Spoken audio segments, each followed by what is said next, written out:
मधुबन के बाबा, मधुबन के बाबा मुरली वाले, आपका क्या कहना, आपका क्या कहना। ओम शांति। आज 2 अगस्त 2022 के साकार मधुर महावाक्य है। आज मीठे मीठे बाप दादा बोले, मीठे बच्चे, पढ़ाई का सिमरन करते रहो तो कभी भी किसी बात में मूंझेंगे नहीं। सदा नशा रहे कि हमें पढ़ाने वाला स्वयं निराकार भगवान है। बाबा ने कहा, मीठे बच्चे, पढ़ाई का सिमरन करते रहो तो कभी भी किसी बात में मूंझेंगे नहीं। सदा नशा रहे कि हमें पढ़ाने वाला स्वयं निराकार भगवान है। बाबा ने आज प्रश्न पूछा कि इन ज्ञान रत्नों का अविनाशी नशा किन बच्चों को रह सकता है। तो उत्तर में बाबा ही समझाते हैं कि जो गरीब बच्चे हैं, गरीब बच्चे ही बाप द्वारा पद्मापति बनते हैं। वह माला में पिरो सकते हैं। साहूकारों को तो अपने विनाशी धन का नशा रहता है। बाबा को इस समय करोड़पति बच्चे नहीं चाहिए। गरीब बच्चों की पाई पाई से ही स्वर्ग की स्थापना होती है, क्योंकि गरीबों को ही साहूकार बनना है। मुरली का गीत है, इस पाप की दुनिया से कहीं दूर ले चल। ओम शांति। मीठे मीठे बच्चे, बाप दादा के बच्चे जानते हैं कि हम अभी ऐसी जगह में चल रहे हैं जहां दुख का नाम निशान ही नहीं, जिसका नाम ही है सुख धाम। हम उस सुख धाम व स्वर्ग के मालिक थे। सुख धाम में तो सत्युग ही था, देवी देवताओं का राज्य था। अभी जो तुम ब्राह्मण बने हो तो तुम हो ब्रह्मा मुखवंशावली। तुम लिखते भी हो कि शिव बाबा केयर ऑफ ब्रह्मा कुमारीज। यह भी तुम अभी जानते हो कि बरोबर हमारी चढ़ती कला है। चढ़ती कला और उतरती कला को तुम बच्चों ने अच्छी रीति समझा है। तुम यह भी समझते हो कि भारत जब चढ़ती कला में था तब उन्हों को देवी देवता कहते थे। अभी उतरती कला में है, इसलिए उन्हें देवी देवता कह नहीं सकते। अभी अपने को मनुष्य समझते हैं। मंदिरों में जाकर देवी देवताओं के आगे माथा टेकते हैं। समझते हैं ये होकर गए हैं, कब यह नहीं जानते। तुम किसको भी समझा सकते हो कि क्राइस्ट से 3000 वर्ष पहले भारत स्वर्ग था। तुम बच्चे समझ गए हो कि चक्र को अब फिरना ही है। पतित दुनिया को पावन बनना ही है। अभी तुम बच्चों की बुद्धि में है कि हम बाप द्वारा मनुष्य से देवता बन रहे हैं। बाप पढ़ाते हैं, ये नशा चढ़ना चाहिए ना। गाया भी हुआ है भगवानुवाच कि मैं तुमको राजयोग सिखलाता हूँ। सिर्फ यह भूल कर दी है जो बाप के बदले बच्चे का नाम डाल दिया है। इस भूल को भी तुम बच्चे ही समझते हो और कोई समझते नहीं। अभी तुम बच्चों की बुद्धि में आया है कि हम फिर से अपने शांति धाम से सुख धाम जाने के लिए पावन बन रहे हैं। गाते भी हैं कि पतित पावन आओ। पतित पावन तो गॉड फादर ही ठहरा, कृष्ण को तो कह नहीं सकते। यह बुद्धि में सिमरन करते रहना है। स्कूल में बच्चों की बुद्धि में पढ़ाई का सिमरन चलता है ना। तुम भी अगर यह सिमरन करते रहेंगे तो कभी मूंझेंगे नहीं। जानते हो अब हमारी चढ़ती कला है। सेकंड में जीवन मुक्ति भी गाई हुई है। बच्चा पैदा हुआ और वर्षे का हकदार बना, परंतु वह कोई जीवन मुक्ति का वर्षा नहीं है। यहाँ तुमको जीवन मुक्ति का राज्य भाग्य मिलता है। बाप से मिलना भी जरूर है। यह भी जानते हो कि बेहद के बाप से भारत को बेहद का वर्षा मिला था। अब फिर मिलना है। अब तुम श्रीमत पर चलकर वर्षा पा रहे हो। भक्ति मार्ग में किसी न किसी को याद ही करते रहते हैं। चित्र भी सबके मौजूद हैं, पूजे जाते हैं ना। यह भी राज बाप ने समझाया है। इन बातों में कोटों में कोई तो अच्छी रीति समझेंगे और निश्चय करेंगे, और फिर कोई संशय उठाएंगे। कोई को संशय न आए, इसलिए पहले संबंध की बात समझानी है। गीता में भी है ना कि अर्जुन को भगवान ने बैठ समझाया। अब घोड़े गाड़ी में बैठ राजयोग सिखावें, ये तो हो ही नहीं सकता। तो ऐसे थोड़े बैठ राजयोग सिखाएंगे। अब यह तो झूठ हो गया। दिखाते हैं विष्णु की नाभि से ब्रह्मा निकला और फिर ब्रह्मा के हाथ में शास्त्र दे दिए हैं। सूक्ष्म वतन में तो हो न सके, तो यहाँ ही सार समझाएंगे ना। ऐसे ऐसे चित्रों पर तुम समझा सकते हो, प्रदर्शनी में भी ये चित्र काम में आएंगे जरूर। सूक्ष्म वतन की तो बात ही नहीं, ब्रह्मा मुख द्वारा किसको समझावें? वहां तो है ही ब्रह्मा विष्णु शंकर, तो शास्त्रों का सार किसको समझावें? तुम जानते हो ये सब भक्ति मार्ग के कर्म कांड है। सत्युग त्रेता में ये भक्ति मार्ग तो हो ही नहीं सकता। वहां है ही देवताओं की राजधानी, भक्ति कहाँ से आ सकती? यह भक्ति तो बाद में होती है। तुम बच्चे जानते हो, निश्चय बुद्धि ही विजयी होते हैं। बाप में निश्चय रखेंगे तो जरूर बादशाही मिलेगी। बाप बैठ समझाते हैं कि मैं स्वर्ग की स्थापना करने वाला, पतितों को पावन बनाने वाला हूँ। शिव को कभी गोरा सांवरा नहीं कहेंगे, कृष्ण को ही श्याम सुंदर कहते हैं। यह भी बच्चे समझते हैं। शिव तो चक्र में आता नहीं है, उनको गोरा व सांवरा दिखा न सके। बाप समझाते हैं कि तुम बच्चों की अब चढ़ती कला है, सांवरे से गोरा बनना है। भारत गोरा था, अब काला क्यों बन गया है? काम चिता पर बैठने से। यह भी गायन है, सागर के बच्चों को काम ने जलाए भस्म कर दिया। अब बाप तुम्हें ज्ञान चिता पर बैठाते हैं, तुम्हारे ऊपर ज्ञान की वर्षा होती है। यह भी समझते हो कि यह एक ही सत्य का संग है। परमपिता परमात्मा जो स्वर्ग की स्थापना करने वाला है, उनको अमरनाथ भी कहते हैं। तो जरूर यहाँ बच्चों को बैठ समझाएंगे ना। पहाड़ पर सिर्फ एक पार्वती को बैठ सुनाएंगे क्या? उनको तो सारी पति तो दुनिया को पावन बनाना है, एक की तो बात नहीं है। तुम जानते हो हम ही पावन दुनिया के मालिक थे, हम ही बनेंगे। झाड़ के ऊपर भी समझाया है कि पिछाड़ी में भी छोटी छोटी टालियां निकलती हैं। ये सब हैं छोटे छोटे मठ पंथ। पहले पहले बहुत खूबसूरत पत्ते निकलते हैं। जब झाड़ की जड़ जड़ी भूत अवस्था होती है तो फिर नए पत्ते भी नहीं निकलेंगे और न फल निकलेंगे। हर एक बात बाप बच्चों को अच्छी रीति समझाते रहते हैं। लड़ाई भी तुम्हारी माया के साथ है। इतना ऊंच पद है तो जरूर कुछ मेहनत करेंगे ना। पढ़ना भी है, पवित्र भी बनना है।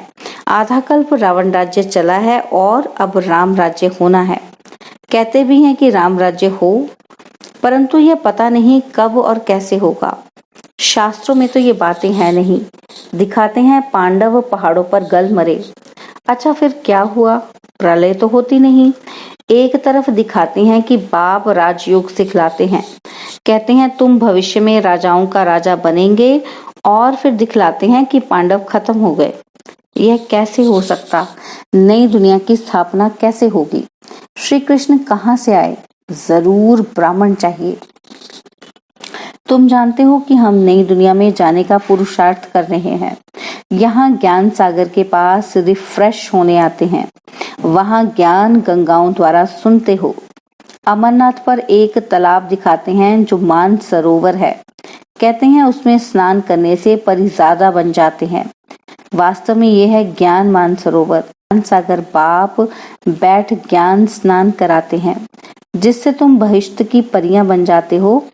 परियां नाम सुन ऐसे पंख वाले मनुष्य बना दिए हैं। वास्तव में पंख आदि की बात है नहीं। आत्मा के उड़ने के पंख अब टूट गए हैं। शास्त्रों में तो क्या क्या बातें लिख दी हैं। यह भी बहुत शास्त्र पढ़ा हुआ है। इनको भी बाप कहते हैं कि तुम अपने जन्मों को नहीं जानते हो। मैं तुम्हारे बहुत जन्मों के अंत के जन्म में प्रवेश करता हूँ। कृष्ण तो है ही सत्युग का पहला जन्म। स्वयंवर के बाद फिर लक्ष्मी नारायण बन जाते हैं। तो जो श्री नारायण था वह बहुत जन्मों के अंत में अब साधारण है। फिर जरूर उनके ही तन में आना पड़े। कई कहते हैं भगवान पति तो दुनिया में कैसे आएंगे? ना समझने के कारण श्री कृष्ण का नाम डाल दिया है, जो सबसे पावन है। परंतु श्री कृष्ण को सब भगवान मानेंगे नहीं। भगवान तो है निराकार, उनका नाम शिव मशहूर है। प्रजापिता ब्रह्मा तो यहाँ है। सूक्ष्म वतन में तो यहाँ ब्रह्मा विष्णु शंकर है।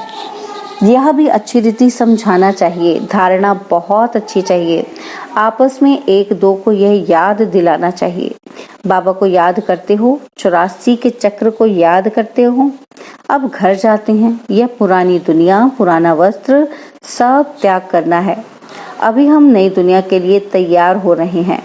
पुरानी दुनिया का नशा नहीं रहता, यह है अविनाशी ज्ञान रत्नों का नशा। वो नशा टूटना मुश्किल होता है। गरीबों का नशा टूट जाता है। बाप कहते हैं मैं गरीब निवाज हूँ, आते भी गरीब हैं। आजकल तो करोड़पति को ही पैसे वाला कहा जाता है, लखपति को पैसे वाला नहीं कहेंगे। वह तो ये ज्ञान उठा ही नहीं सकेंगे। बाप कहते हैं हमको करोड़ अरब तो चाहिए ही नहीं, क्या करेंगे? हमको गरीबों के पैसे पैसे से स्वराज्य की स्थापना करनी है। हम पक्का व्यापारी भी हैं, ऐसे थोड़े फालतू लेंगे जो फिर देना पड़े। तुम्हारा मट्टा सट्टा है, इसलिए भोलानाथ कहा जाता है। गरीब से गरीब ही माला में पिरोए जाते हैं। सारा मदार पुरुषार्थ पर है, इसमें पैसे की बात नहीं। पढ़ाई की बात में गरीब अच्छा ध्यान देंगे। पढ़ाई तो एक है ना, गरीब अच्छा पढ़ेंगे क्योंकि साहूकारों को तो पैसे का नशा रहता है। तुम बच्चे जानते हो कि हम स्वर्ग के मालिक थे, अब कंगाल हैं। अब बाप आया है, 84 का चक्र तो जरूर लगना है। पुनर्जन्म भी सिद्ध करेंगे। तुम सिकिलदे बच्चे ही 84 के चक्र में आते हो, यह भी तुम जानते हो और कोई को पता नहीं है। तुम जानते हो चक्र पूरा होता है, अब घर वापस जाना है। पढ़ाई को दोहराना है। चित्र रखा होगा तो देखकर चक्र याद आएगा। गीत भी कोई कोई बहुत अच्छे हैं, सुनने से नशा चढ़ता है। तुम अब शिव बाबा के बने हो, वर्षा तुमको अब निराकार से मिल रहा है, साकार द्वारा। निराकार कैसे दे जब तक साकार में ना आए? तो कहते हैं कि मैं इनके बहुत जन्मों के अंत में प्रवेश करता हूँ। प्रजापिता भी यहाँ चाहिए ना। ब्रह्मा का नाम मशहूर है, ब्रह्मा मुखवंशावली। बच्चों को बाजोली भी समझाई है। हम अभी ब्राह्मण हैं, फिर देवता बनेंगे। चोटी देखने में आती है, ऊपर में है शिव बाबा स्टार। कितना सूक्ष्म है, इतना बड़ा लिंग नहीं है, यह तो पूजा के लिए बनाया है। रुद्र यज्ञ रचते हैं तो एक बड़ा शिवलिंग और छोटे छोटे शालिग्राम बनाते हैं। साहूकार लोग बहुत बनाते हैं। ये सब भक्ति मार्ग में शुरू होता है द्वापर से। पहले होती है 16 कलाएं, फिर 14 कलाएं, फिर कलाएं कम होते होते अभी कोई कला ही नहीं रही है। यह बाप बैठ समझाते हैं। बाप कोई तकलीफ नहीं देते हैं। नोट करते जाओ कि पतियों के पति को कितना टाइम याद किया। अव्यभिचारी सगाई चाहिए ना, मित्र संबंधी आदि सब भूल जाएं। एक से ही प्रीत रखनी है। इस विषय सागर से क्षीर सागर में जाना है। आत्माओं की बैठक में ब्रह्म तत्व में है। बाबा कहते हैं आत्माओं की बैठक तो ब्रह्म तत्व में है। क्षीर सागर में विष्णु को दिखाते हैं। विष्णु और ब्रह्मा द्वारा तुमको समझाते हैं, फिर तुम विष्णुपुरी क्षीर सागर में चले जाते हो। अब बाप कहते हैं मामेकम याद करो और कोई तकलीफ नहीं देते हैं। सिर्फ कहते हैं कि हे आत्माएं मुझे याद करो, मैंने तुमको पाठ बजाने भेजा था। तुमको याद दिलाते हैं ना कि नंगे अर्थात अशरीरी आए थे। पहले पहले तुम देवता बन स्वर्ग में आए। भगवान जब सबका बाप है तो सबको स्वर्ग में आना चाहिए, है ना? तो परंतु सब धर्म तो आ नहीं सकते। 84 जन्म देवताओं ने ही लिए हैं, उन्हों को ही आना है। ये सब बातें तुम्हारे सिवाय और कोई जान न सके। अच्छी बुद्धि वाले ही धारणा करेंगे। थोड़ा समय है, सिर्फ अपने को आत्मा समझो। हम एक शरीर छोड़ दूसरा लेता हूँ। 84 जन्म पूरे हुए, अब यह अंतिम जन्म है। सच्चा आत्मा सच्चा सोना बन जाएगी। सत्युग में सच्चा जेवर थे, अब सब झूठे हैं। अब फिर तुम ज्ञान चिता पर बैठे हो, गोरा बनते हो। श्वासों श्वास याद करेंगे तो ये अवस्था अंत में होगी। अच्छा, मीठे मीठे सिकिलदे बच्चों प्रति माता पिता बाप दादा का याद प्यार और गुड मॉर्निंग। रूहानी बाप की रूहानी बच्चों को नमस्ते। हम रूहानी बच्चों की रूहानी बाप दादाजी को दिलवा जान सिकवा प्रेम से नमस्ते। ओम शांति। प्यारे बाबा, मीठे बाबा, मेरे बाबा, शुक्रिया बाबा, शुक्रिया बाबा, शुक्रिया बाबा। धारणा के लिए मुख्य सार है। पहला पॉइंट है कि क्षीर सागर में जाने के लिए एक बाप से ही सच्ची प्रीत रखनी है, एक की ही अव्यभिचारी याद में रहना है और सबको एक बाप की याद दिलानी है। सेकंड पॉइंट है विनाशी धन का नशा नहीं रखना है, ज्ञान धन के नशे में स्थायी रहना है, पढ़ाई से ऊंच पद पाना है। बाबा ने वरदान दिया कि बाप की मदद द्वारा उमंग, उत्साह और अथकपन का अनुभव करने वाले कर्म योगी भव। बाप की मदद द्वारा उमंग, उत्साह और अथकपन का अनुभव करने वाले कर्म योगी भव। कर्मयोगी बच्चों को कर्म में बाप का साथ होने के कारण एक्स्ट्रा मदद मिलती है। कोई भी काम भल कितना भी मुश्किल हो, लेकिन बाप की मदद उमंग, उत्साह, हिम्मत और अथकपन की शक्ति देने वाली है। जिस कार्य में उमंग, उत्साह होता है वह सफल अवश्य होता है। बाप अपने हाथ से काम नहीं करते, लेकिन मदद देने का काम जरूर करते हैं। तो आप और बाप ऐसी कर्मयोगी स्थिति है तो कभी भी थकावट फील नहीं होगी। तो आप और बाप अगर ऐसी कर्मयोगी स्थिति है तो कभी भी थकावट फील नहीं होगी। स्लोगन है मेरे में ही आकर्षण होती है, इसलिए मेरे को तेरे में परिवर्तन करो। मेरे में ही आकर्षण होती है, इसलिए मेरे को तेरे में परिवर्तन करो। ओम शांति। और अब यह एक बहुत अच्छी वीडियो भी जरूर देखें।